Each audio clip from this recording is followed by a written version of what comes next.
Hello, my name is Ranger Eric Crater, and I want to welcome you to Cunningham Falls State Park at Catoctin Furnace here in Thurmont, Maryland.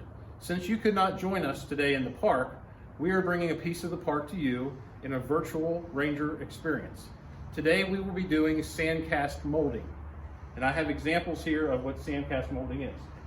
We have a box which is similar to what they would have used back in the 17 and 1800s. We have what's called fallow boards, which help keep the sand in the box while I'm actually turning the product. And we have sand itself. But before we do that, we need to apply a little powder to the piece that's going to be in the mold. And what the powder does is this helps keep the sand from sticking to it.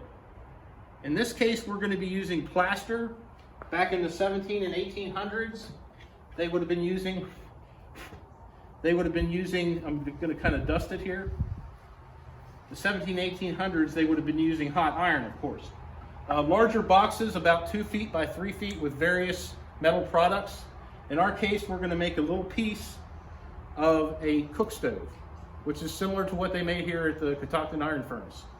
This is a plate off of the stove.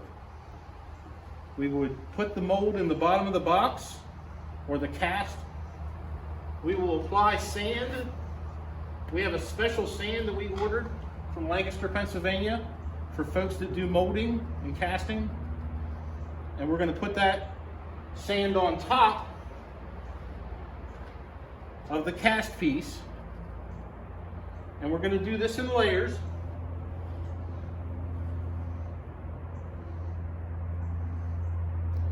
These are rammers, okay? These are similar to what they would have had back in the day. They were a larger piece with a big beveled end on each end that they would use to actually ram the sand down in.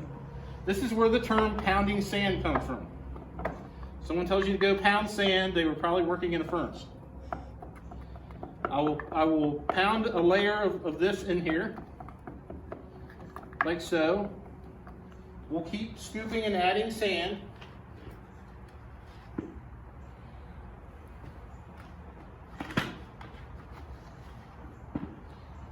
Until it comes to the top of the box. You want to do it in layers so it packs very well, hard. It takes 2 or 3 of these little runs with the rammers to get the sand where you want it.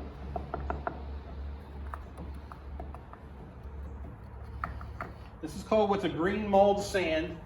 It's especially made for molding, and it's similar to what they would have used back in the time of the furnace. You can see it has a packing consistency.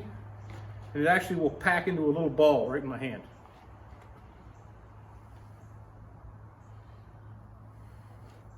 We're almost there. We've just got a couple more little layers to go. And what we're going to do is pack this mold in,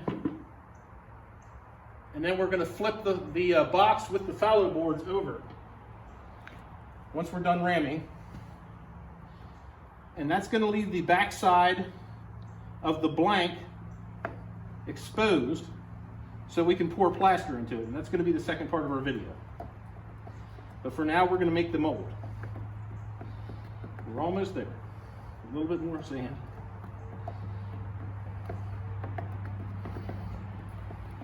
You want to apply good pressure too. You really want to pack it. Okay, one more little skim.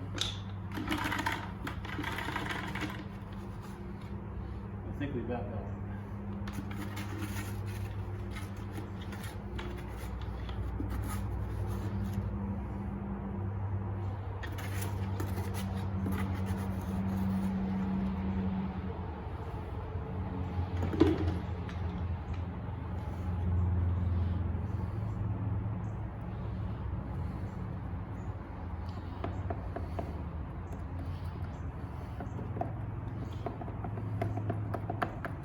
Okay, we've pretty much got the sand packed where we want it. We want to brush off the excess sand. And then we apply the other fallow board over top, like so. Squeezing together and praying at the same time. We flip it over, and we get the basic impression that you see right here. Our next phase will be doing the plaster.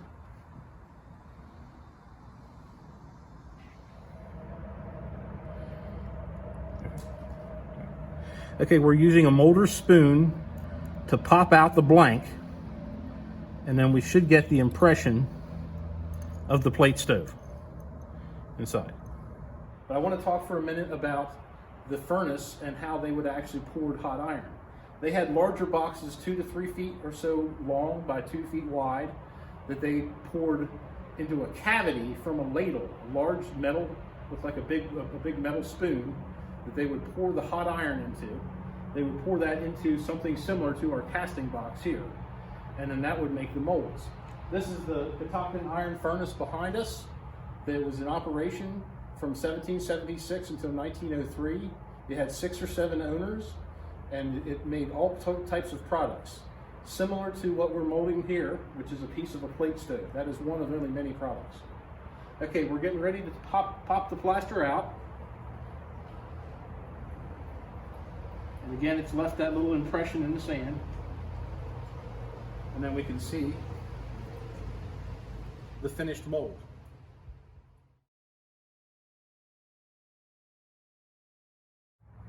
Thank you for joining me for a Maryland Park Service Virtual Ranger experience. Goodbye.